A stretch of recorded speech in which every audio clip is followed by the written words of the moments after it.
Selamat siang teman-teman, kami dari kelompok sel neuron 2 akan menjelaskan bagian, jenis-jenis, serta penyakit dari sel neuron.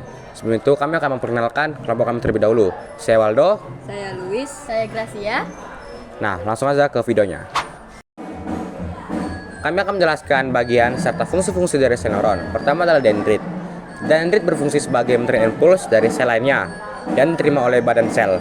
Badan sel berfungsi sebagai penulisan molekul dan sintesis sel protein. Selanjutnya ada nukleus. Nukleus untuk mengatur kegiatan sel saraf atau sel neuron. Akson berfungsi untuk meneruskan impuls atau rangsang dari badan sel ke sel lainnya. Nodus Ranvier berfungsi untuk tempat masuknya ion dalam bentuk lubang. Selanjutnya akan dijelaskan oleh Luis. Selanjutnya ada selubung mielin. Selubung mielin ini berfungsi untuk mempercepat jalannya impuls serta melindungi akson. Kemudian ada sel Schwann. Sel Schwann inilah yang membentuk si selubung mielin ini.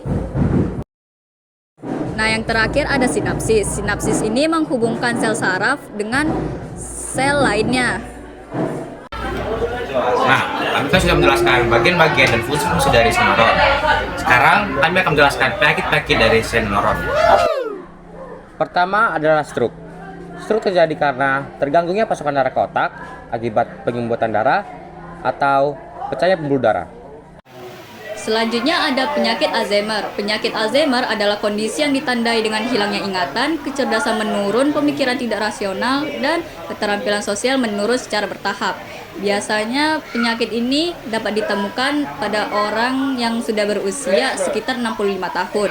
Untuk pengobatannya masih belum diketahui bagaimana caranya, tetapi masih ada terapi yang dapat membantu untuk meringankan keluhan penderitanya.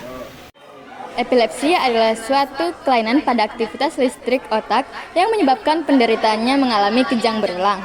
Ketika terjadi kejang, terjadi letupan abnormal pada sinyal listrik yang dikeluarkan oleh sel neuron dan menyebabkan terjadinya gerakan atau perilaku yang abnormal. Epilepsi adalah penyakit yang dapat menyerang semua usia, tetapi kondisi ini paling sering terjadi pada anak di bawah 2 tahun dan orang dewasa di atas 65 tahun. Epilepsi dibagi menjadi dua, ada epilepsi umum dan epilepsi parsial. Epilepsi umum terjadi di bagian 2 otak saja, dan epilepsi parsial terjadi di bagian otak tertentu.